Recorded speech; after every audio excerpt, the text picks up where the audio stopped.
Hello guys, welcome to the code definition. And आज के इस वीडियो में हम लोग बात करेंगे कुछ और मेथड्स के जो हम लोग डॉम को समझे थे पिछली वीडियोस में। हम लोगों ने पिछली वीडियो में देखा था कि कैसे हम लोग एक एलिमेंट को गेट करते थे एंड किस तरीके से हम लोग एक से ज्यादा एलिमेंट को गेट करते थे। लेकिन आज हम लोग देखेंगे कि उन एलिमेंट्स का यूज करके हम उसके जितने भी चाइल्ड्स हैं उसको गेट करने की जो मेथड्स है उसको देखेंगे एंड उसके जो पेरेंट है उसको गेट करने का मेथड हम लोग देखेंगे। और यहाँ पर हम लोग देखेंगे कि कैसे हम लोग एट्रीब्यूट को सेट करते हैं एंड कैसे जावा स्क्रिप्ट से हम लोग एचटीएमएल एलिमेंट बनाते हैं एंड कैसे हम लोग उसको ऐड करते हैं अपने एचटीएमएल डॉक्यूमेंट में। तो चलिए शुरू करते हैं। यहाँ पे मैं वीएस कोड पे आ गया हूँ एंड यहाँ पर एक नई फाइल बनाऊंगा DOM two dot H T M L, यानी कि ये मेरा दूसरा वीडियो है इसलिए मैंने यहाँ पे ऐसे लिखा। एंड यहाँ पे मैं वाले प्लेट डाल के थोड़ा सा जूम भी कर लेता हूँ। एंड सबसे पहले मैं क्या करता हूँ, इसको लाइव सर्वर से ओपन करता हूँ।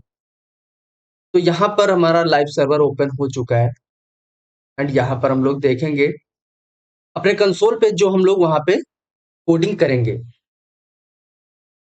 तो यहाँ पर मैं क्या करता हूँ, स्क्रिप्ट डाल लेता हूँ अपनी जावा स्क्रिप्ट लिखने के लिए। एंड इसके अंदर सबसे पहले मैं एक H1 ले लेता हूँ एंड इसके अंदर दे देता हूँ डॉम सेकेंड वीडियो। बेसिकली ये थर्ड वीडियो है तो मैं यहाँ पे थर्ड लिख देता हूँ। तो आप लोग देखो, मुझे यहाँ पर एक H1 मिला। अगर मैं यहाँ पे कुछ इस तरीके से इतने H1 लिख दूं तो मुझे यहाँ पे मिलेंगे। लेकिन सबसे पहले मैं एक चीज बात करूंगा, मैं लिखता हूँ डॉक्यूमेंट डॉट राइट। हम लोगों ने सबसे पहले वीडियोस में ये देखा था कि ये जो डॉक्यूमेंट राइट है वो करता क्या है। अगर मैं यहाँ पे कोई नाम पास कर दूं या कोई भी टेक्स्ट पास कर दूं तो आप लोग देखो यहाँ पर दीपक लिख के आया है।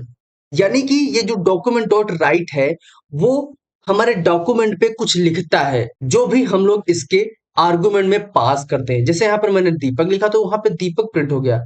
अगर मैं यहाँ पे कुछ और लिख देता हूं तो यहाँ पे दीपक कुमार हम लोगों को मिलता है। तो यहाँ पर डॉक्यूमेंट राइट को हम लोगों ने समझा। एंड उसके बाद मैं करता क्या हूँ, सबसे पहले एक H1 को रखता हूँ। एंड यहाँ पर हम लोगों ने क्या समझा था कि कैसे हम लोग एक एलिमेंट को एक्सेस करते हैं। तो यहाँ पर मैं लिखता हूँ document dot query selector and इसमें मैं पास कर देता हूँ इस H1 को। तो मुझे ये H1 मिल जाएगा। अगर मैं यहाँ पे कंसोल डॉट लॉग करूँ इस H1 को तो आप लोग देखो मुझे यहाँ पर H1 मिल रहा है। लेकिन आज हम लोग समझेंगे कि इसमें एट्रीब्यूट हम लोग कैसे ऐड करते हैं। अब देखो, अगर यहाँ पर मैं H1 लिखता हूं एंड इसमें अगर मैं आईडी देना चाहता हूं तो मैं लिखता हूं H1 डॉट आईडी एंड इसके अंदर मैं पास कर देता हूं माई आईडी।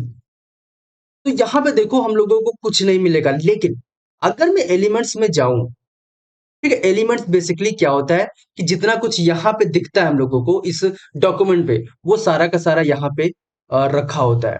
तो यहाँ पे देखो हम लोगों को HTML मिला। ये जो हम लोग यहाँ पे कोड लिख रहे हैं सेम वही यहाँ पे कोड लिखा होता है। तो यहाँ पे देखो एक H1 मिल रहा है, मैंने यहाँ पे लिखा था H1 and DOM third video, तो डॉम थर्ड वीडियो यहाँ पे मिल रहा है।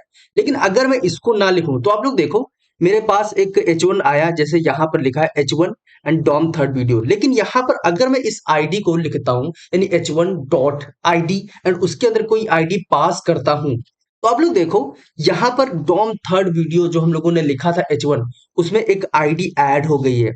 ID is equal to my ID.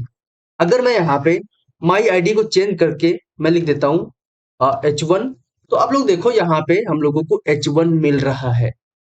तो इससे हम लोगों को पता चलता है कि हम लोगों ने ऐड किया है कोई आईडी या फिर कोई एट्रीब्यूट इस H1 में। इसी तरीके से अगर मुझे क्लास ऐड करनी है तो यहाँ पर मैं लिखूंगा H1 dot class name and इसके अंदर मैं पास कर देता हूं माई क्लास। तो आप लोग देखो यहाँ पर मुझे आईडी मिल रही है H1 एंड उसके बाद क्लास मिल रही है माई क्लास। तो इससे हम लोगों को ये पता चलता है कि यहाँ पर हम लोगों ने एट्रीब्यूट ऐड कर लिए। क्लास नेम ऐड करने का एक और तरीका है, लेकिन अभी मैं इन दोनों में डिफरेंस समझाता हूँ। सबसे पहले मैं लिखता हूँ H1 dot class list dot add and इसमें मैं पास कर दूंगा न्यू क्लास। तो यहाँ पे देखो मेरी माई क्लास ऐड है एंड यहाँ पे न्यू क्लास भी ऐड हो चुकी है। तो यहाँ पर देखो मैंने लिखा था h1 डॉट क्लास नेम, तो यहाँ पर माई क्लास ऐड हो गई एंड उसके बाद h1 dot class list and add किया एंड उसमें जो मैंने नेम पास किया है वो यहाँ पे हम लोगों को मिल रहा है।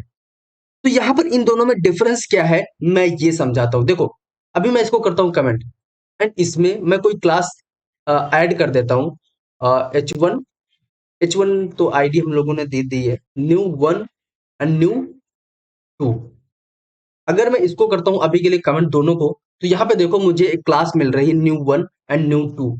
लेकिन अगर मैं यहाँ पे h1 डॉट क्लास नेम को अनकमेंट करता हूं, यानी कि h1 dot class name is equal to my class में डाल रहा हूं, तो आप लोग देखो जितनी भी मेरी पहले क्लासेस लगी थी वो रिमूव हो चुकी हैं एंड उसके बाद मेरी माई क्लास जो हम लोगों ने यहाँ पे दी है वो क्लास यहाँ पे ऐड हुई है। लेकिन अगर मैं इसको करता हूँ कमेंट, अब यहाँ पे देखो हम लोगों को new one and new two मिलेंगी जो हम लोगों ने यहाँ पे डाला था एंड इसको मैं अनकमेंट करता हूँ h1 dot class list dot add and इसमें ये क्लास में पास करता हूँ न्यू क्लास। तो आप लोग देखो मुझे सभी क्लासेस मिल रही यानी कि new one and new two भी हम लोगों को मिल रही है जो हम लोगों ने अपने HTML VS कोड से डाला था। तो यहाँ पे हमारी दूसरी क्लास भी मिल रही है जो जावा स्क्रिप्ट से आ रही है।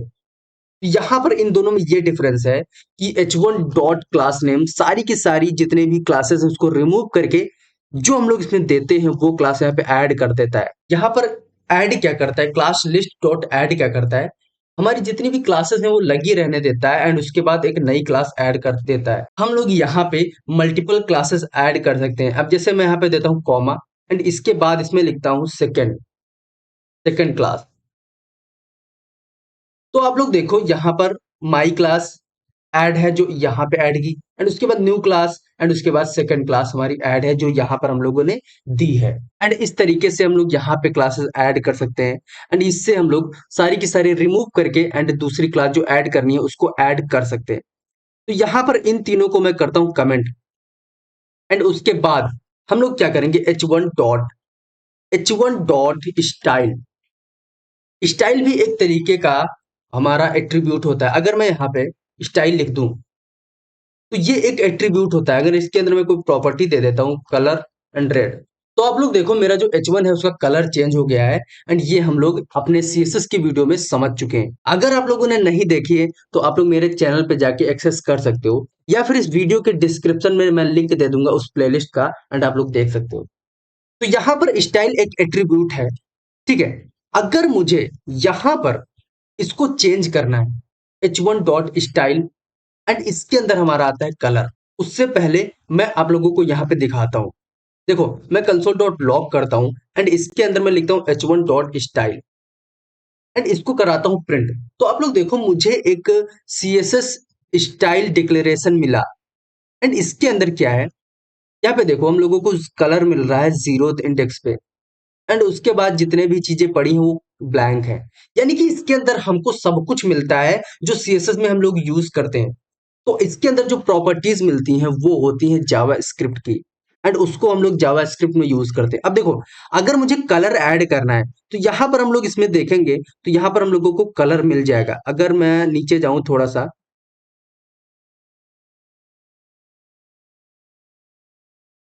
तो यहाँ पर मैं कर रहा हूँ सर्च, यहाँ पे हम लोगों को देखो यहाँ पर हम लोगों को कलर मिला रेड, ठीक है। अगर मैं यहाँ पे जाने के बाद इसको कर देता हूँ मैं ग्रीन, तो आप लोग देखना यहाँ पे अगर मैं सर्च करूं तो मुझे जो कलर मिलेगा वो ग्रीन मिलेगा। मैं थोड़ा सा नीचे जाता हूं तो यहाँ पे देखो हम लोगों को कलर ग्रीन मिल रहा है क्योंकि हम लोगों ने यहाँ पे चेंज कर दिया है। तो यहाँ पर स्टाइल के अंदर स्टाइल एक ऑब्जेक्ट हम लोगों को मिला एंड इसके अंदर की को हम लोगों को अगर एक्सेस करना है तो हम लोग डॉट का यूज करते हैं। अब देखो यहाँ पर मैं लिखता हूँ डॉट कलर, तो अब लोग देखो मुझे यहाँ पे ग्रीन मिला। अगर मैं यहाँ पे फिर से रेड कर देता हूँ तो हम लोगों को यहाँ पे रेड मिलेगा। तो इस तरीके से हम लोगों ने समझा कि कैसे इसको हम लोग गेट करते हैं। तो यहाँ पर इसको मैं करता हूँ कमेंट एंड इसको करता हूँ अनकमेंट। तो यहाँ पर h1 dot style dot colour से मुझे कलर मिला इस एलिमेंट का, यानी कि जो हम लोगों ने यहाँ पे स्टाइल में कलर दिया है उसका मिला। तो यहाँ पर अगर मैं इक्वल टू में कोई भी कलर में पास कर दूं तो ये उससे रिप्लेस हो जाएगा। तो यहाँ पे देखो रेड था तो यहाँ पे ग्रीन हो चुका है। एंड यहाँ पर अगर मैं फिर से ब्लू कर देता हूं तो आप लोग देखो यहाँ पे ब्लू हो चुका है।